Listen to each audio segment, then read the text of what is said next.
Hello everyone. हम यहाँ से बेटा अपना जो चैप्टर है वो स्टार्ट करेंगे। आपका पहला जो पार्ट 1 है वो आपने देख लिया है। So this is your part 2। Company rule expands. If we analyze the process of annexation of Indian states by the East India Company from 1757 to 1857, certain की एस्पेक्ट्स इमर्ज। अगर आप देखेंगे कि 1757 में बेटा आपने जैसे आप पढ़ा, आपने इससे पहले भी बैटल ऑफ प्लासी हुआ था, तो उसके बाद से जिस तरह से कब्जा करते जा रहे थे जो ब्रिटिशर्स थे, उसका कैसे कैसे वो चीज़ें हैं, वो बहुत की एस्पेक्ट्स थे, बहुत इंपॉर्टेंट चीज़ें थी, जिससे जो कंपनी है उसने अपना कब्जा इंडिया के ऊपर कर लिया था। The company rarely launched a direct military attack on an unknown territory. जो कंपनी है उसने जो कोई भी मिलिट्री अटैक डायरेक्ट नहीं किया था किसी भी टेरिटरी पे। बहुत ही रेयर था जब अटैक उनके हुए थे। जो बैटल है वो एक बहुत बड़ी थी, प्लासी और बक्सर थी। वो क्या करते थे उसके अलावा, instead it used a variety of political, economic and diplomatic methods to extend its influence before annexing and Indian kingdom. वो या तो पॉलिटिकली उसे वीक कर देते थे उस जगह को, कुछ ना कुछ कोई अपना पपेट रूलर बिठा दिया, कुछ कर दिया, या इकोनॉमिकली उसको कुछ इस तरह से उसके को लॉस दिखा दिया, कुछ भी कर दिया, या फिर डिप्लोमेटिकली वो कोई ना कोई गेम प्लान करके कुछ भी करके वो इस तरह से करते थे कि जो वो जगह है वो उनके कब्जे में आ जाए, वो उसके ऊपर कब्जा कर ले। After the battle of Buxar, हमने जो पढ़ा था 1764 में मीर कासिम के साथ हुई थी, the company appointed residents in Indian state. उन्होंने अपने रेजिडेंट्स अपॉइंट करने शुरू कर दिए इंडियन स्टेट्स में। उनका क्या काम होता था बेटा, देवर पॉलिटिकली और कमर्शियल एजेंट्स होते थे, और उनका जॉब था was to serve the further interest of the company. जो इंटरेस्ट उसके ऊपर काम करना कंपनी के। Through the residents the company officials began interfering in the internal affairs of Indian states. इससे उन रेजिडेंस से वो क्या करने लग गए, जो उनके अंदर के जो काम, उनके इंटरनल जो अफेयर्स हैं उनमें वो दखल देने लग गए। उसमें वो क्या करते थे बेटा, they try to decide who was to be successor to the throne, की राजा जो बैठा है उसके बाद कौन बैठेगा उसकी गद्दी पे आकर, और and who was to be appointed in administrative post, और एडमिनिस्ट्रेटिव पोस्ट पर कौन बैठेगा, क्योंकि यही लोग थे जो उनके काम के थे। तो वो जो लोग हैं वो कौन है जिनसे वो अपना काम करा सकते हैं, वो इसके ऊपर पूरी अपनी नज़र रखते थे, और वो चाहते थे कि उनके अकॉर्डिंग ही वो लोग बैठें गद्दी पे। Sometimes the company force the state into a subsidiary alliance. Subsidiary alliance बहुत इंपॉर्टेंट है बेटा इस चैप्टर में। वो क्या करते थे कि तुम ये करो, वो इसका क्या मतलब था, इसका मतलब था according to the terms of this alliance India rulers were not allowed to have their independent armed forces. मतलब वो अपनी खुद की सेना नहीं रख सकते। They were to be protected by the company. उनको कौन प्रोटेक्ट करेगा, कंपनी की आर्मी है जो उन्हें प्रोटेक्ट करेगी। बट लेकिन इसका क्या है, they had to pay for the subsidiary forces that the company was suppose to maintain for the purpose of this protection. लेकिन क्योंकि उन्हें बचाने के लिए उन्होंने आर्मी रखी हुई है ब्रिटिशर्स ने, तो पैसे किसको देने पड़ेंगे, उन रूलर्स को उसके लिए पेमेंट करना पड़ेगा। If the Indian rulers fail to make the payment then part of the territory was taken away as penalty. अगर वो पेमेंट नहीं दे पाते तो उनकी टेरिटरी का कुछ पार्ट एज अ पेनल्टी उसके उस पे तौर पे उसको ले लिया जाएगा।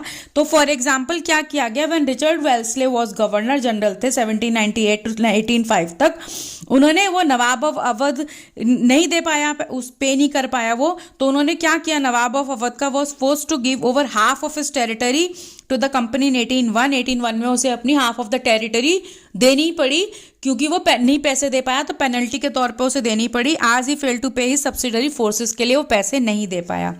Hyderabad was also forced to cede territories on similar grounds, और यही उन्होंने हैदराबाद के साथ भी करा, तो उसे भी अपना जो कंट्रोल छोड़ना पड़ा अपने उन टेरिटरीज से ऊपर से। बेटा देखो अब साइड में आपको यहाँ पर एक फोटो दिख रही है, Nawab Sirajuddaula of Awadh with his sons और ब्रिटिश रेजिडेंट्स हैं, पेंटेड बाय टिली कैटल ने इस बनाया है 1772 में। The treaties that followed the battle of Buxar force Nawab Sirajuddaula to give up much of his authority. उसको बहुत सारी अपनी अथॉरिटी जगहों से छोड़नी पड़ी।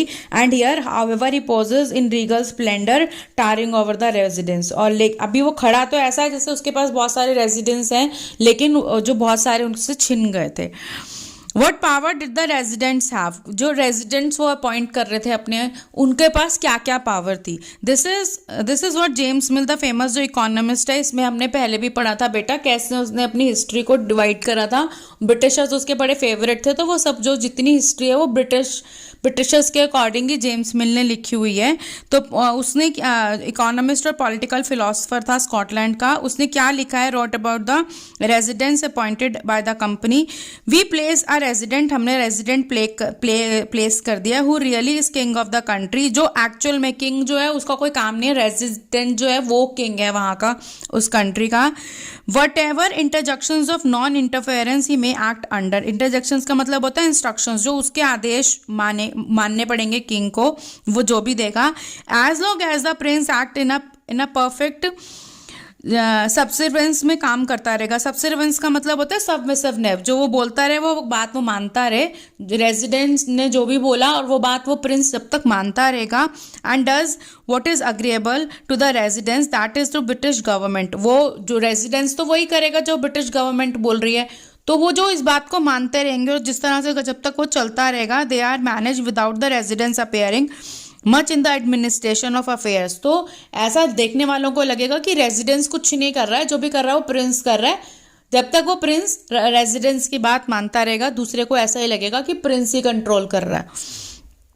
But when anything of a different nature happens, अगर कुछ भी इस तरह से होता है जो डिफरेंट नेचर का है, मतलब कि जो उनके खिलाफ जाता है रेजिडेंट्स और ब्रिटिशर्स के, the moment of prince takes a course which the British government think wrong, then comes clashing and disturbance, तब वहां पर क्लैश और डिस्टर्बेंस स्टार्ट हो जाएगा। अब आप साइड में बेटा देख रहे हो यहाँ टीपू सुल्तान की फोटो है। टीपू सुल्तान जो थे वो मैसूर के थे, बहुत बड़े वहाँ के जो राजा थे वो हैदर अली के बेटे थे, और जब तक टीपू सुल्तान और हैदर अली जिंदा रहे तब तक जो है बहुत सारी वॉर्स हुई मराठा की, लेकिन वो मतलब जीते वो वॉर, और थर्ड वॉर जो है उसमें वो जो उनकी लास्ट वॉर थी उसमें वो हार गए थे, और 1799 में उनकी डेथ हो गई थी। और उनको शेर बोलते थे कि शेर ऑफ मैसूर बोलते हैं, शेर मैसूर उनको बोला जाता था क्योंकि वो बहुत ज़्यादा स्ट्रांग थे।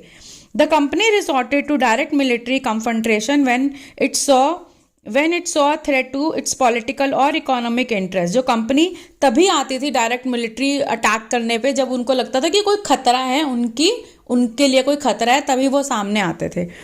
This can be illustrated with the case of the southern Indian state of Mysore, ये हम उससे समझ सकते हैं जो मैसूर में हुआ। Mysore had grown in strength under the leadership of powerful rulers like Haider Ali, जिन्होंने 1761 टू 1782 तक जिन्होंने रूल करा, और उनके जो फेमस सन थे टीपू सुल्तान, जिन्होंने 1782 से 1799 तक रूल करा।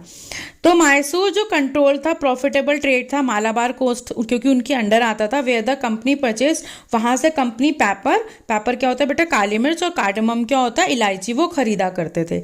इन 1785 में Tipu Sultan stop the export of sandalwood, उन्होंने बोला कि हम तुम्हें कुछ नहीं देंगे, ये एक्सपोर्ट हम तुम्हें नहीं करेंगे, ब्रिटिशर्स को मना कर दिया। सैंडलवुड लकड़ी जो होती है चंदन की, पेपर काली मिर्च, और कार्डमम इलायची होती है, through the ports of his kingdom, उसने कहा जो मेरे अंडर जो पोर्ट्स आते हैं उससे तुम ये चीजें नहीं खरीद सकते हो। And disallowed local merchants from trading with the company, और उन्होंने ब्रिटिशर्स के साथ जो उनकी लोकल कंपनीज वहां पे ट्रेडर्स थे उनको भी बोला कि तुम इनके साथ बिजनेस नहीं करोगे। It also established a close relationship with the French in India, और उन्होंने फ्रेंच के साथ अपने रिश्ते बढ़ाने शुरू कर दिए। And modernised his army with their help, और अपनी आर्मी को मॉडर्नाइज करने लग गए उनकी हेल्प से। द ब्रिटिश वर फ्यूरियस, उन्हें तो गुस्सा आ गया ब्रिटिशर्स को बहुत ज्यादा। They saw Haidar and Tipu as ambitious, arrogant and dangerous, उन्होंने कहा ये तो बहुत एम्बिशियस, बहुत ज़्यादा इनकी तो इच्छाएं हैं, बहुत एरोगेंट हैं और बहुत ही खतरनाक है ये हमारे लिए। Rulers who had to be controlled and crush, इनको कंट्रोल करना और क्रश करना बहुत इंपॉर्टेंट है। तीन लड़ाइयाँ नहीं, 4 लड़ाइयाँ लड़ी गई। वर फोर्ट विद मैसूर 1767 टू 69 तक हुई लड़ाई, फिर 1780 टू 84, फिर 1790 टू 92, एंड लास्ट जो 1799 तक जो लड़ी गई लास्ट लड़ाई थी, जिसमें टीपू सुल्तान की डेथ हो गई थी, वो लास्ट लड़ाई थी, और वो लड़ाई जो वो हार गए थे। तो इसमें क्या था, इसमें ऑप्शन भी दिया गया था टीपू सुल्तान को कि तुम जिंदा, मतलब तुम सरेंडर कर दो तो हम तुम्हें छोड़ देंगे, लेकिन टीपू सुल्तान ने क्या बोला कि मुझे एक दिन अगर मतलब मेरे को मिल जाए जिसमें मैं शेर की तरह जूं, तो I prefer that rather than कि मैं ब्रिटिशर्स के अंडर रहूं और मैं पल पल मरूं। मतलब मेरे लिए वो मौत के बराबर है। तो मुझे क्या करना है, मुझे जीना है, मुझे शेर की तरह जीना है और मैं उसी तरह से ही मरूंगा। तो मैं उसकी वही मौत जो है प्रेफर करी उन्होंने। और 1799 में उनकी डेथ हो गई। ओनली इन द लास्ट जो बैटल थी बेटा, ये सारिंगपट्टम में जो उनका जो कैपिटल थी वहां पर ये लड़ी गई and did the company ultimately, वहां पर वो जीत गए win a victory. Tipu Sultan was killed defending his capital. जो सारिंगपट्टम को बचाते बचाते वो मर गए। Mysore was placed under the former ruling dynasty of the Wodeyars. जो डिनेस्टी थी वहां पर वोडियार्स की, जो बहुत ज्यादा स्ट्रांग नहीं थी, उनको वो दे दिया गया मैसूर का कि आपको ये उसमें बस रहना ही है। And a subsidiary alliance was imposed on the state कि तुम्हें कोई अपनी आर्मी नहीं रखनी, हम ही टेक केयर करेंगे। और उनके ऊपर सब्सिडरी अलायंस वाला जो उन्होंने कर लगा दिया। ठीक है बेटा, यहाँ पर आप देखोगे कॉन्सविल, यहाँ पर एक पिक्चर बनाई गई है जो कॉन्सविल receiving the son of Tipu Sultan को उन्होंने हॉस्टेजेस बना लिया, पेंटेड बाय डेनियल ऑर्म की है। The company forces were defeated by Haidar Ali and Tipu Sultan in several battles में उन्होंने हरा दिया था ब्रिटिशर्स को। एंड बट इन 1792 में attacked by the combined forces of Maratha, Nizam और हैदराबाद। ये सब ने जब टीपू सुल्तान के ऊपर जब इन लोगों ने सबने अटैक कर दिया तो टीपू वाज फोर्स टू, उनको एक साइन करनी पड़ी treaty with the British by which 2 of his sons उनको हॉस्टेजेस बना दिया, लेके चले गए अपने साथ। British painters always liked painting scenes that showed the triumph of British power. वो हमेशा इस तरह के जो फोटोज हैं बनवाना उन्हें बड़ा पसंद आता था, पेंट कराना, जिसमें वो देखे कि उनकी कोई जीत हो गई है। तो वो ये उसमें ये दिखा रखा है कि कैसे उसके दोनों बेटों को वो ले गए थे। अब बेटा ये देखो साइड में है the legend of Tipu. Kings are often surrounded by legend and their powers glorified through जो फोकलोर है। फोकलोर जो वहाँ की स्टोरीज होती हैं उनसे पता चलता है कि कितने वो पावरफुल रहे जो वो लोग थे। तो उनके बारे में एक स्टोरी है, here is a legend about Tipu Sultan who became the ruler of Mysore in 1782। क्या हुआ, it is said that once he went hunting the forest with the French friend के साथ वो हंट करने के लिए फॉरेस्ट में गए। There he came face to face with a tiger. उनके सामने टाइगर आ गया। His gun did not work. उनका जो गन था वो काम ही नहीं कर रही थी, अचानक खराब हो गई। And his dagger fell to the ground. और उनकी जो डैगर थी वो भी ग्राउंड पर गिर गया। तो he battled with the tiger unarmed until the manage to reach down and pick up the dagger. वो बिना हथियार के टाइगर के साथ लड़े तब तक जब तक वो मैनेज कर पाए कि वो अपनी डैगर को उठा लें वापस। Finally was able to kill the tiger in the battle. उन्होंने फाइनली मार दिया इस बैटल में टाइगर को। So after that he came to be known as, after this उनको टाइगर ऑफ मैसूर के नाम से जाना जाने लगा। He had to match image of the tiger on his flag. उनके जो फ्लैग पर भी टाइगर की ही इमेज बनी हुई थी। और बेटा आप ये देख रहे हो यहाँ पर एक फोटो है Tipu's toy tiger. This is a picture of a big mechanical toy है टीपू पोजेस्ड। ये टीपू के पास है, the Tipu possessed. You can see a tiger mauling European soldier के ऊपर एक टाइगर है। वन इट्स हैंडल, जैसे उसे हैंडल करते थे तो वो टर्न, उसमें से आवाज आती थी एक टॉय टाइगर की, रोड की, और जो सोल्जर होता था वो श्राइक्ड करता था, चिल्लाता था वो। This toy tiger is now kept in the Victoria and Albert museum in London में ये रखा हुआ है आज भी। The British took it away. जब ये उसको यहाँ से लेकर चले गए थे When टीपू सुल्तान डाइड, जब टीपू सुल्तान की डेथ हो गई थी 1799 में, डिफेंडिंग हिज कैपिटल, जब अपनी कैपिटल सेरिंगपट्टम को बचाते बचाते 4 मई 1799 को उनकी डेथ हो गई थी। तो इस टॉय को जो वो लोग हैं ब्रिटिशर्स हैं वो लेकर लंदन चले गए। अच्छा, अब यहाँ पर है बेटा वॉर विद मराठास। अब क्या था, from the late 18th century जो कंपनी थी also sought to curb and eventually destroy Maratha power. अब वो उन्हें कंट्रोल करना चाहते थे मराठास को, क्योंकि वो भी बहुत पावरफुल रूलर्स थे, और या फिर उन्हें कि उनको धीरे धीरे मतलब कब्जा करके उनको मार देने के उसमें थे वो लोग। With their defeat in third battle of Panipat in 1761 में जो उनकी थर्ड बैटल हुई थी, जो हार गए थे मराठास, तो उसके बाद उन जो ये था कि उसमें वो हरा दे उनको और उनको डिफीट करके वहां पर भी कब्जा कर लें। The Marathas dream of ruling from Delhi was shattered. जो मराठास का सपना था कि वो दिल्ली के ऊपर राज करें, वो फाइनली उनकी थर्ड बैटल ऑफ पानीपत में जो हुई उससे वो खत्म हो गया, वो उनका सपना टूट गया। मराठास जो थे उससे पहले वो किस उसमें डिवाइड हो रखे थे, they were divided into many states under different chief और सरदार्स के बिलोंग पहले वो करते थे। मराठा जो थे वो पहले डिवाइड थे बहुत सारी डिनेस्टीज में, such as Scindia, Holkar, Gaekwad and Bhonsle, इसमें वो लोग डिवाइड थे। ये जिनके जो चीफ्स थे were held together in confederacy under a Peshwa, और ये इन सब का जो प्रिंसिपल को कौन था, पेशवा थे, who became it's effective military and administrative head based in Pune, और उनका जो जगह थी जहाँ पर वो बैठते थे वो जगह थी पुणे में। और बेटा आपने बाजीराव पेशवा उनका नाम तो सुना ही होगा कि 20 बैटल्स उन्होंने कैसे लड़ी और वो हारे नहीं उसको।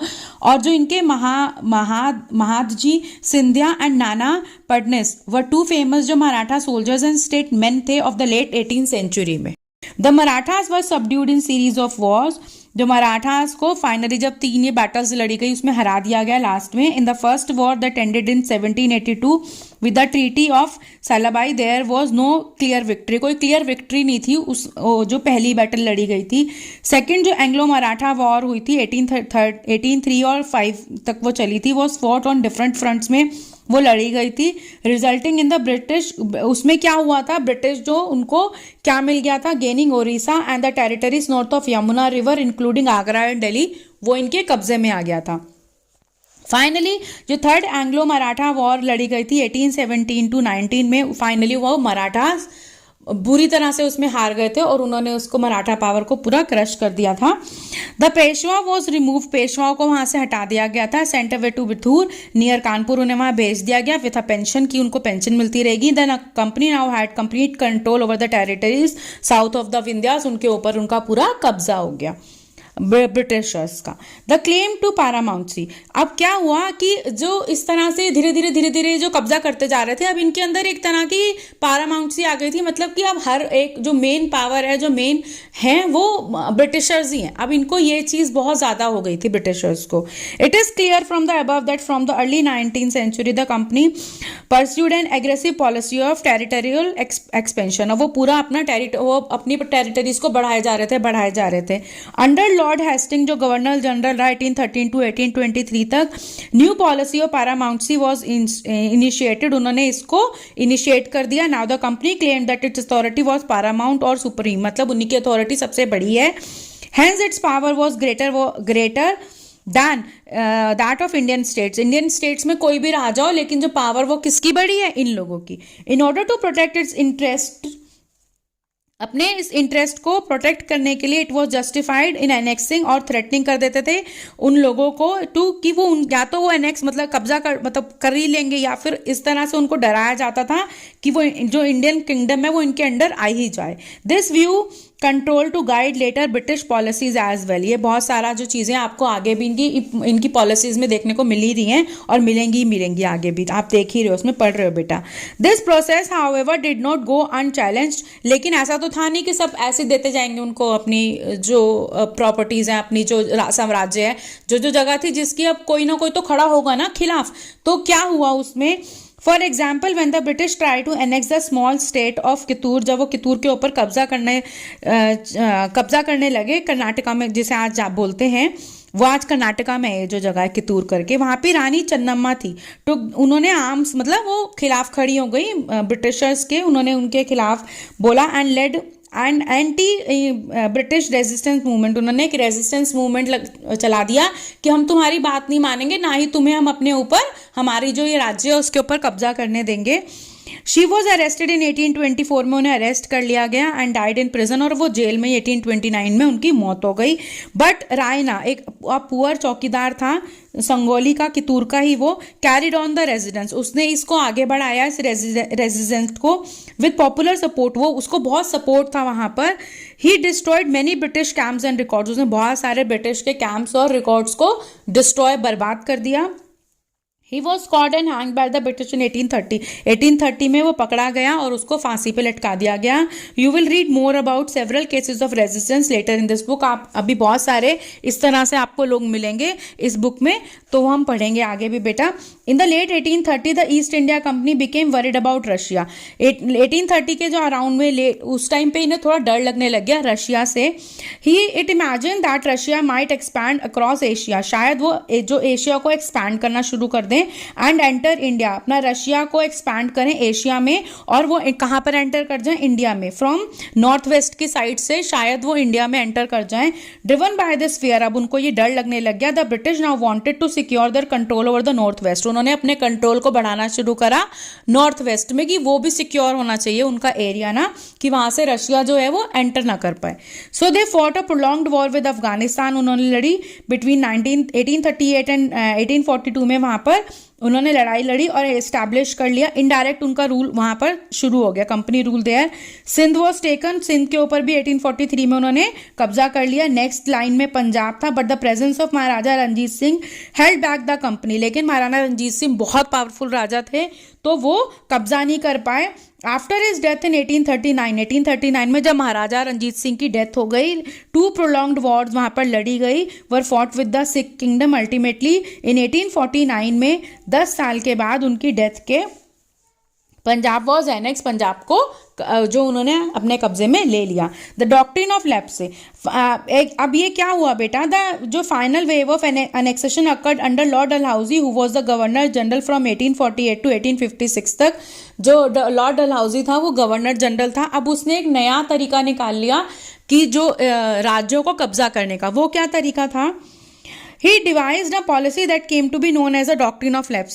The doctrine declared that if an Indian ruler died without a male heir, his kingdom would lapse, that is become part of company territory. अगर कोई राजा बिना मर जाता है और उसका कोई बेटा नहीं है जो उसके बाद वहां पर सक्सेसर बन सके, उसका राज कर सके वहां पे, तो जो उसका जो राज्य है वो ऑटोमेटिकली वो ब्रिटिशर्स के अंडर चला जाएगा। इस तरह की उन्होंने एक लैप्से एक डॉक्ट्रिन निकाल दिया, ठीक है, डॉक्ट्रिन ऑफ लैप्से के नाम से इस तरह का एक डॉक्ट्रिन निकाला गया। So one kingdom after another was annexed simply by applying this doctrine, और इसमें उन्होंने इस वाले लैप्से को वो काम चलाकर उन्होंने एक एक करके इस तरह से राज्यों को हड़पना शुरू कर दिया। सतारा था 1848 में, संबलपुर 1850, उदयपुर 1852, नागपुर 1853 एंड झांसी 1854 में इस तरह से उन्होंने कब्जा कर लिया। Finally in 1856 the company also took over Awadh, Awadh को भी ऐसे ही कब्जा कर लिया। This time the British had an added argument, अब क्या हो गया, एक और आर्ग्यूमेंट वहां पे हो गया। They said they were obliged by duty, उन्होंने कहा अरे हम तो अपने कर्तव्य से बंधे हुए हैं, to take over Awadh in order to free the people from the misgovernment of the Nawab, कि वहां का जो नवाब था उसकी तो बिल्कुल बेकार, उसकी तो जो वहां पर काम करने का तरीका बिल्कुल बेकार था, हमने तो उनको बचा लिया, वहां पर लोगों को बचा लिया हमने तो।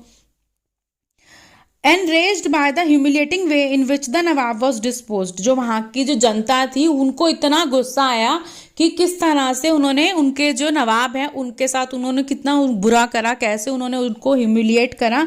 The people of Awadh join the great revolt that broke out in 1857, जैसे आपको पता है फर्स्ट जो फ्रीडम फाइट जो थी हमारी 1857 में लड़ी गई थी, तो जो अवध है उसने उनको ज्वाइन कर लिया इस वॉर को, क्योंकि वो बहुत गुस्सा हो गए थे जैसा ब्रिटिशर्स ने किया था उनके नवाब के साथ। अब बेटा आप यहाँ पर देख रहे हो पोर्ट्रेट ऑफ वीर सुरेंद्र साय जो बनाया गया है, यहाँ पर एक पोर्ट्रेट है यहाँ पर, और यहाँ पर एक महाराणा रंजीत सिंह का बेटा आप वो भी देख रहे हो, अपने कोर्ट में है वो, और वो बहुत पावरफुल राजा थे जैसे मैंने आपको बताया, तो उनका एक कोर्ट सीन यहाँ पर दिखाया गया है। यहाँ पर बेटा आप देख रहे हो कि जो 3 मैप्स हैं इंडिया के तो वो दिखाए गए हैं। जो सबसे पहला मैप है 1797 का, उसमें जितना येलो पार्ट है वो एरिया है जो ब्रिटिश रूल के अंदर था, और जो रेड है वो सारा आज़ाद थे वो लोग। फिर आप देखोगे कि 43 इयर्स के बाद 1840 में क्या हुआ कि अब कितना सारा जो एरिया है वो यहाँ पे आपको येलो दिखाई दे रहा है, और 1857 में 17 इयर्स के बाद आप देखोगे कि कितना सारा एरिया है वो ब्रिटिशर्स के अंदर है, और रेड एरिया बहुत कम रह गया है। लेकिन जो रेड एरिया है वो भी नाम के ही हैं, लोग जो राज कर रहे हैं जो मेन थे वो उस वक्त पर भी ब्रिटिशर्स ही थे, क्योंकि ब्रिटिशर्स ने पूरे इंडिया के ऊपर अपना कब्जा कर लिया था। अब बेटा अब यहाँ पर हम नेक्स्ट पढ़ेंगे setting up a new administration. तो एक नए शासन को सेटअप करना। Warren Hastings governor general from 1773 to 1785 was one of the many important figures who played a significant role in the expansion of company power। तो जो Warren Hastings थे जो वो पहले गवर्नर जनरल थे और उन्होंने बहुत इंपॉर्टेंट एक रोल प्ले किया था कंपनी के एक्सपैंड होने के लिए। By his time the company had acquired power not only in Bengal, Bengal में तो आपको पता ही है प्लासी के युद्ध के बाद ही जो उनकी पावर है 1757 में ही बहुत अच्छी हो गई थी। अब तक उन्होंने बंगाल को ही नहीं बट ऑल्सो इन बॉम्बे और मद्रास, जब उन्होंने मराठास को और मैसूर में टीपू सुल्तान को जब हराया तो वहां पर भी उनकी पकड़ बहुत अच्छी हो गई, बॉम्बे और मद्रास में भी। So British territories were broadly divided into administrative units called presidencies. अब ये जो इनकी जो एडमिनिस्ट्रेशन है उन्होंने उनको प्रेसिडेंसीज नाम दे दिया। देयर वर 3 प्रेसिडेंसीज थी उस टाइम पे, Bengal, Madras and Bombay. Each was ruled by a governor, सबके ऊपर एक गवर्नर था और जो supreme head of the administration था वो था वॉज द गवर्नर जनरल। तो वॉरेन हेस्टिंग जो फर्स्ट गवर्नर जनरल थे इंट्रोड्यूस सेवरल एडमिनिस्ट्रेटिव रिफॉर्म्स, उन्होंने बहुत सारे चेंजेस करे हमारे एडमिनिस्ट्रेशन में कि क्या क्या होना चाहिए उस टाइम पर इंडिया में, क्या जो चेंजेस हैं वो क्या क्या होने चाहिए। रिफॉर्म्स का मतलब होता है सुधार करे, notably in the sphere of justice, क्योंकि उस वक्त पर जो हमारा कानून व्यवस्था थी वो इस तरह की नहीं थी। From 1772 a new system of justice was established, एक नया तरह का जो न्याय प्रथा है उसको लेके आया गया। Each district was to have 2 courts, हर एक डिस्ट्रिक्ट के अंदर 2 कोर्ट होंगे। एक कोर्ट होगा क्रिमिनल कोर्ट जिसे फौजदारी अदालत बोलते हैं और एक सिविल कोर्ट जिसे दीवानी अदालत बोलते हैं। मौलवीज और जो हिंदू पंडित्स हैं interpreted Indian laws for the European district collectors, जो मौलवीज और हिंदू जो पंडित होते हैं उन्हें भी बिठाया गया उन कोर्ट के अंदर, जो इंडिया के लॉ हैं उनको बताते थे, क्योंकि वो तो उन सबकी अपनी लैंग्वेज में लिखे हुए हैं, संस्कृत में और अरेबिक में, तो कि उनको बताना, एक्सप्लेन करना कि वो क्या है और किसको बताते थे, यूरोपियन डिस्ट्रिक्ट कलेक्टर को, जो प्रिसाइड किस में करता था, ओवर सिविल कोर्ट्स में, सिविल कोर्ट्स में वो बैठते थे। और the criminal courts were still under a Qazi and a Mufti, और जो क्रिमिनल कोर्ट्स थे वो किसके अंडर आते थे, काजी और मुफ्ती के, but under the supervision of collectors. लेकिन उसको सुपरविजन कौन करता था, उसका कलेक्टर करता था, वो देखता था कि वहां पर सब कैसे हो रहा है। काजी का मतलब क्या होता है, अ जज, और मुफ्ती कौन होता है, अ जूरिस्ट होता है, मुस्लिम कम्युनिटी जो रिस्पॉन्सिबल फॉर एक्सपाउंडिंग, एक्सपाउंडिंग मतलब एक्सप्लेन करना, तो the law that the qazi would administer, जो काजी एडमिनिस्टर करेगा उसको एक्सप्लेन करना काजी को। इम्पीचमेंट क्या होता है बेटा, trial by the House of Lords in England for charges of misconduct brought against a person in the House of Commons. Trial होता है जो सामने लेके आता है ना, इम्पीचमेंट उसको जजमेंट देना ना, उसके लेके सामने किसी इंसान को लेके आए कि इसने कुछ गलत किया उसको लेके आना, तो वहां पर उनको जो भी न्याय प्रक्रिया होती है ना उसमें ट्रायल किया जाता है, लोग आते हैं फिर उनसे पूछा जाता है तुमने क्या करा, फिर वकील उनको पूरा उनके बारे में बताता है, तो उस वाले पूरे प्रोसेस को बोला करते थे। अब बेटा यहाँ नीचे देखो आपको एक दिखेगा, यहाँ पे ट्रायल चल रहा है, the trial of Warren Hastings painted by R G Pollard है यहाँ पर, ये 1789 में ये बनाया गया था। तो यहाँ पर क्या हो रहा है, when Warren Hastings went back to England in 1785 में, जब वो वापस गया इंग्लैंड में, एडमंड बर्ग एक्यूज्ड, उनको एक्यूज किया गया इस बात के लिए of being personally responsible for the misgovernment of Bengal. उन्होंने कहा कि जो भी मिस गवर्नमेंट, जो भी खराब वहाँ पर जो गवर्नमेंट की जो भी खराब वहाँ पर प्रक्रिया रही उसके लिए उन्होंने रिस्पॉन्सिबल किसको बोला, वॉरेन हेस्टिंग्स को बोला। This led to an impeachment proceeding to the British parliament that lasted 7 years, और फिर वहां पर उनके खिलाफ केस लड़ा गया, तो 7 साल तक वहां पर चला वो जो केस था। अ मेजर जो प्रॉब्लम थी was that a Brahmin pandits give different interpretation of local laws based on different schools of the Dharmashastra. अब जो मेजर जो वहाँ की प्रॉब्लम क्या आ गई, क्योंकि वहाँ पे पंडित बिठा दिए ना, पंडित बिठाए, मौलवीज बिठाए, अब वो धर्मशास्त्र अलग अलग जो थे उन्होंने कहा अरे इसके अकॉर्डिंग तो ये है कि ऐसा होना चाहिए, ये कानून है, तो वो अलग अलग उसके प्रिडिक्शंस बताने लगे, उसे अलग अलग प्रिडिक्ट करने लग गए कि इसमें तो ये लिखा है, इसका मतलब तो ये है। टू ब्रिंग अबाउट यूनिफॉर्मिटी, अब धर्मशास्त्र का बेटा मतलब क्या होता है, Sanskrit text prescribing social rules and codes of behaviour compose from 500 BC में ऑनवर्ड्स में जो लिखा गया था, उसके अकॉर्डिंग ये धर्मशास्त्र आते कि आपका जो किसी भी कार्य को करने का तरीका ये होना चाहिए। तो अब क्या हुआ वहां पर, अब उन्होंने कहा ये यूनिफॉर्मिटी होनी चाहिए। यूनिफॉर्मिटी का मतलब क्या होता है, एक सार होना चाहिए, कुछ समझ में आना चाहिए ना कि चीजें कैसी हैं। इन 1775 में 11 पंडित्स को बोला गया for ask to compile and digest of Hindu laws. कि वो तो संस्कृत में थी ना, उन्होंने कहा इसे तुम कंपाइल करो। फिर NB हॉल्ट ट्रांसलेट किया उसने इस डाइजेस्ट को इंग्लिश में, क्योंकि वो तो संस्कृत में थी। By 1778 a code of Muslim laws was also compiled किया गया, उनको भी for the benefit of European जजेस, कि उन्हें समझ में आए कि इनके जो क्या कानून है, इनका किस तरह के लॉज हैं, उन सब के लिए कंपाइल कराया गया इन सब बुक्स को। ठीक है। Under the Regulating Act of 1773, a new Supreme Court was established हुई, while a Court of Appeal, the सरदार निजामत अदालत, वो कलकत्ता में उसको सेटअप किया गया। द प्रिंसिपल फिगर, प्रिंसिपल मतलब जो मेन वहां पर होता था in an Indian district was the collector, वो कलेक्टर ही होगा। एज द टाइटल सजेस्ट, जिस तरह से टाइटल से ही पता चलता है, is main job was to collect revenue, उसका मेन काम था रेवेन्यू को कलेक्ट करना, taxes and maintain law and order in the district, और लॉ एंड ऑर्डर को, कानून व्यवस्था को देखना डिस्ट्रिक्ट में विद द हेल्प ऑफ जजेस, जज की सहायता से, पुलिस ऑफिसर्स की और दरोगास की हेल्प से वहां की कानून व्यवस्था को देखना। His office the collectorate became the new centre, बन गया था पावर एंड पेट्रोनेज। पेट्रोनेज का मतलब क्या होता है बेटा? जो सिक्योरिटी किसी को दे। That steadily replace previous holders of authority, जो पहले की अथॉरिटी थी उनके सामने वो एक बहुत बड़ी अथॉरिटी बन के अब कलेक्टर की जो पोस्ट है वो बहुत बड़ी हो गई थी वहां पर। द कंपनी आर्मी, तो colonial rule in India brought in some new ideas, जो आ गए थे एडमिनिस्ट्रेशन के, और बहुत सारे सुधार and reform, but it's power rested on military strength, लेकिन जो उसकी सबसे बड़ी पावर थी वो किस में थी? मिलिट्री स्ट्रेंथ में थी। द मुगल आर्मी जो थी वो mainly composed of cavalry, cavalry जो वो थी, मुगल आर्मी जो थी वो ज्यादातर कैवलरी पे होती थी। कैवलरी में कौन कौन होता था? सवार्स, ट्रेन्ड सोल्जर्स जो जाते थे किस पे? हॉर्स बैक, घोड़े पे, एंड इन्फेंट्री, इन्फेंट्री क्या होती है? पैदल फुट वाले, वो जो सोल्जर्स होते थे, they were given training in archery, उनको आर्चरी में ट्रेनिंग दी जाती थी। आर्चरी क्या होती है? तीरंदाजी। एंड उनको क्या सिखाया जाता था? The use of the sword, और तलवारबाजी सिखाई जाती थी। The cavalry dominated the army and the Mughal state did not feel the need to have a large professional trade infantry, उन्हें कभी ऐसी लगा ही नहीं कि उन्हें और इन्फेंट्री की जरूरत है, तो ऐसा उनको लगा ही नहीं मुगल्स को कि उनको पैदल सेना की बहुत ज्यादा जरूरत है, उनकी इसी तरह से होती थी। The cavalry dominated the army and the Mughal state did not feel the need to have a large professionally trained infantry. The rural areas had a large number of armed peasants, जो रूरल एरियाज में थे वहां पर जो peasants थे, किसान थे, वो आर्म्ड मतलब वो उनके पास अपनी खुद के होते थे औजार वगैरह। एंड द लोकल जमींदार often supplied the Mughals with पैदल सोल्जर्स, और वो भी उनको पैदल सोल्जर्स आराम से प्रोवाइड करा देते थे जो वहां के जमींदार होते थे, इसलिए उन्होंने कभी भी बहुत बड़ी पैदल जो सेना है वो रखी ही नहीं। A change occurred in the 18th century, एक बहुत बड़ा एक चेंज आया 18th सेंचुरी में, when Mughal successor state like Awadh and Banaras, उन्होंने starting recruiting peasants into their army, उन्होंने उनको रिक्रूट करना मतलब भर्ती करना शुरू किया अपनी आर्मी में, and training them as professional soldiers, और उनको प्रोफेशनल सोल्जर्स की तरह ट्रेन करना शुरू किया।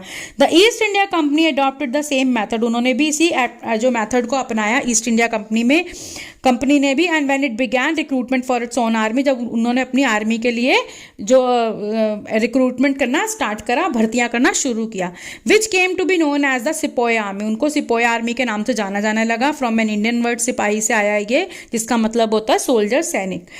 As warfare technology changed from 1820s to the cavalry requirements of the company's army declined, क्योंकि अब कैवलरी की इतनी रिक्वायरमेंट नहीं थी, वो थोड़ा सा नीचे जाने लग गई थी और वॉरफेयर में बहुत चेंज होना शुरू हो रहा था 1820 से। This is because the British empire was fighting in Burma, क्योंकि जो ब्रिटिश एम्पायर थी वो बर्मा में लड़ाई कर रही थी, अफगानिस्तान में, and Egypt, where soldiers were armed with, क्योंकि वहां पर जो सोल्जर्स थे वो आर्म्ड, उनको क्या क्या चला रहे थे वो? Muskets and match locks. ये क्या होते हैं? मस्कट एक हैवी गन होती है यूज बाय इन्फेंट्री सोल्जर्स, और मैच लॉक होती है एक early type of gun in which the powder was ignited by a match, उसको जलाया जाता था माचिस से, उसके अंदर जो पाउडर डालते थे। The soldier of the company army had to keep pace with changing military requirements, तो जो soldiers थे उनको जो भी नया change है उनको adopt तो करना ही पड़ेगा, उसको सीखना ही पड़ेगा। And its infantry regiments now become more important, अब उनके जो infantry मतलब जो पैदल सेना थी अब वो ज़्यादा important हो गई थी cavalry से। In the early 19th century the British began to develop a uniform military culture, अब uniform मतलब एक जैसा culture हो गया था। Soldiers were interestingly subjected to European style training, अब soldiers को को, जिस तरह से यूरोप में जिस तरह से सेना को तैयार किया जाता था ऐसा ही इंडिया में किया जा रहा था। ड्रिल होती थी, discipline that regulated their life far more than before. उनकी लाइफ को पहले से कहीं ज़्यादा, जैसे पहले इतनी ज़्यादा नहीं होती थी सेना में कि उनको प्रॉपर इस तरह से ट्रेनिंग दी जाए, अब उनको प्रॉपर ट्रेनिंग दी जा रही थी यूरोप स्टाइल में, इंडिया में भी। Often this created problems since caste and community feelings were ignored in building a force of professional soldiers। लेकिन इसमें थोड़ी सी जो प्रॉब्लम आ रही थी वो क्या आ रही थी, क्योंकि इसमें किसी भी जो कास्ट के बैकग्राउंड्स को वो ध्यान नहीं दे रहे थे कि क्या है, हर एक को एक तरह से ही लेके चला जा रहा था और जो ट्रेनिंग थी वो सबके लिए एक जैसी ही थी। तो उससे क्या हुआ, could individual so easily give up their caste and religious feelings. क्या कोई एक इंसान अपनी जो रिलीजियस फीलिंग्स है, जो धर्म की जो आपकी चीज़ें हैं, उनको आप छोड़ सकते हो क्या? Could they see themselves only as soldiers and not as members of the communities. क्या वो अपने आप को ऐसा देख सकते हैं कि वो सिर्फ एक सैनिक ही है, अपने धर्म से जोड़ के नहीं देखेंगे क्या वो अपने आप को? What did the sepoys feel, जो एक सैनिक है उनकी क्या फीलिंग्स है? How did they react to the changes in their lives and their identity, जो उनकी लाइफ में और जो उनके आइडेंटिटी में जो चेंजेस आ रहे हैं उनसे वो कैसे रिएक्ट करेंगे? That is their sense is who they were, क्या है उनका सेंस कि वो कौन है? The revolt of 1857 gives a glimpse into the world of the sepoys. जो रिवॉल्ट 1857 का, उसमें हम पता चलेगा हमें इसके बारे में कि उस वक्त पे सैनिकों की जो सोच थी वो अपने धर्म को लेकर क्या थी। You will read about this revolt in chapter 5 में हम इसके बारे में पढ़ेंगे। अब बेटा यहाँ पर आप देख रहे हो कि एक सिपॉय का फोटो दिखाया हुआ है, a sowar of Bengal in the service of the company. एक सवार है बंगाल का जो कंपनी का सर्विस में, मतलब कंपनी के पास सर्विस कर रहा है बंगाल में, तो वो तो जो जहाँ पर काम करेगा उन्हीं के ही वफादार होकर काम करते थे। Painted by an unknown Indian artist, 1780 का है ये। After the battle with the Marathas and the Mysore ruler, the company realise the importance of strengthening is cavalry force. अब उन्होंने अपनी कैवलरी फोर्स के ऊपर उसको स्ट्रेंथन करना, उसको बहुत मजबूत करना शुरू कर दिया था मराठा और मैसूर की वॉर के बाद। अब इसमें बेटा ये लास्ट जो आपका दिख रहा है आपको वो कंक्लूजन है। दस the East India company was transformed from a trading company और टेरिटोरियल कॉलोनियल पावर। तो हम इस पूरे चैप्टर में हमने समझा कैसे जो एक ट्रेडिंग कंपनी जो इंडिया में बिजनेस करने के लिए आई थी वो किस तरह से कॉलोनियल पावर में कन्वर्ट हो गई। Thus, the arrival of new steam technology in the early 19th century also aided this process। उस टाइम पे क्या हुआ बेटा, स्टीम इंजन का भी आविष्कार हो गया था, तो उससे भी बहुत ज़्यादा चीज़ों में फ़र्क आया। Till then it would take anywhere between 6 and 8 months to travel India by sea। जिस ट्रैवल को करने के लिए पहले 6 से 8 महीने लगा करते थे, अब उसे ही रिड्यूस करके 3 वीक्स में कन्वर्ट कर दिया गया, क्योंकि स्टीम इंजन से उनका जो रास्ता है वो बहुत कम हो गया एंड मतलब बहुत क्विक हो गया। अब वो क्विकली चलने लग गए जहाज, तो उससे बहुत फर्क पड़ गया। एंड देयर फैमिलीज, वो इतनी दूर जो इंडिया है वहाँ पर बहुत सारे ब्रिटिशर्स आने लगे। By 1857 the company came to exercise direct rule. जो 1857 के आते आते जो कंपनी है, जो ब्रिटिशर्स हैं, वो 63% ऑफ द टेरिटरी उन्होंने उसको कैप्चर कर लिया था, जिसमें 78% of the population of the Indian सब कॉन्टिनेंट रहती थी। उन 78 पॉपुलेशन जो 63 टेरिटरीज के अंदर रहती थी उसके ऊपर डायरेक्टली जो वो राज कर रहे थे Britishers, combined with its indirect influence on the remaining territory and population of the country. और उसके अलावा जिनके ऊपर उनका राज नहीं था उस पर इनडायरेक्टली वही राज कर रहे थे। So the East India company had virtually the whole of India under its control. तो इस टाइम तक आते आते उन्होंने पूरे इंडिया के ऊपर कब्जा कर लिया था। अब यहाँ पे एल्सवेयर, अब और जगहों पर क्या चल रहा था हम यहाँ पढ़ेंगे। Slave trade in south Africa में, स्लेव ट्रेड, दास प्रथा जो मैंने बताया ना आपको, दास था वहाँ पर, ये चल रहा था, दास लोग बेचे जा रहे थे। तो यहाँ पर क्या है वो पढ़ेंगे बेटा। The Dutch trading ships reached southern Africa in the 17th century में। जो डच ट्रेडिंग एक शिप है वो पहुंचा अफ्रीका में। सूना स्लेव ट्रेड बिगैन, वहाँ पर जल्दी ही स्लेव ट्रेड स्टार्ट हो गया। पीपल वर कैप्चर्ड, लोगों को पकड़ा जाने लगा, चेंड में and sold in slave markets. वहाँ पर स्पेशली इनकी मार्केट हुआ करती थी जहाँ पर इन्हें बेचा जाता था। व्हेन स्लेवरी एंडेड इन 1834, जब 1834 में इसको खत्म किया गया दास प्रथा को, there were 36,774 privately owned slaves थे वहां पर। मतलब सोचो इतने लोग वहां पर प्राइवेटली ओन स्लेव्स थे बेटा, at the Cape located at the southern most tip of Africa. जो ये जगह है यहाँ पर इतने सारे जो लोग थे वो स्लेव्स थे। A visitor to the Cape in 1824 has left a moving account of what he saw at the slave auction। एक विजिटर जो केप में आया था 1824 में, उसने बताया कि क्या एक बार एक ऑक्शन मार्केट में, स्लेव की ऑक्शन मार्केट में उसने क्या देखा, उसके बारे में उसने लिखा है। Having learned that there was to be a sale of cattle, farm stock, etc. by auction, we halted our wagon for the purpose of the procuring fresh oxen. हमने सुना कि वहाँ पास में एक मार्केट है और वहाँ पर ऑक्शन हो रहा है कैटल का, फार्म स्टॉक का. हमने सोचा हम भी वहाँ पर रुककर अपने लिए, अपने जो वैगन के लिए ऑक्स खरीद लेते हैं. Among the stock was a female slave and her 3 children. उन जानवरों के उसमें एक औरत और उसके 3 बच्चे भी थे जिनको ऑक्शन हो रहा था, वहां पर बोली लग रही थी. The farmers examined them as if they had been so many head of cattle. जो फार्मर्स थे उनको ऐसे एग्जामिन कर रहे थे, उनको ऐसे देख रहे थे जैसे वो इंसान नहीं है, जानवर हैं. They were sold separately and to different purchasers. उनको अलग अलग से अलग अलग purchasers को बेचा गया. The tears, the anxiety, the anguish of the mother while she cast heart-rending look upon her children, and the simplicity and touching sorrow of the poor young ones while they clung to their distracted parent, contrasted with his marked insensitivity and jocular countenance of the spectators. और वहाँ पर जिस तरह से जो माँ थी वो कैसे रोते हुए गुस्से में, उन आँखों में उसके आंसू भरे हुए थे, वो अपने बच्चों से बिछड़ रही थी और बच्चे बेचारे किस तरह से उससे अलग हो रहे थे. वो जो चीज़ थी वो मतलब बहुत बहुत ही दुखदाई वो जो चीज़ थी. और उसकी दूसरी तरफ वहाँ पर जो लोग थे जो खड़े हुए थे स्पेक्टेटर्स, वो बड़े आराम से हंस रहे थे और कोई फ़र्क नहीं पड़ा था, बड़े आराम से ये सब कुछ वो देख रहे थे. सो बेटा आपका यहाँ पर एक पैराग्राफ है ये, I impeach the common enemy and oppressor of all. Here is a passage from Edmund Burke's eloquent opening speech during the impeachment of Warren Hastings. Warren Hastings के महाभियोग जिसे बोलते हैं ना, उस चलाने पे वॉरेन हेस्टिंग के उन्होंने क्या अपनी स्पीच दी.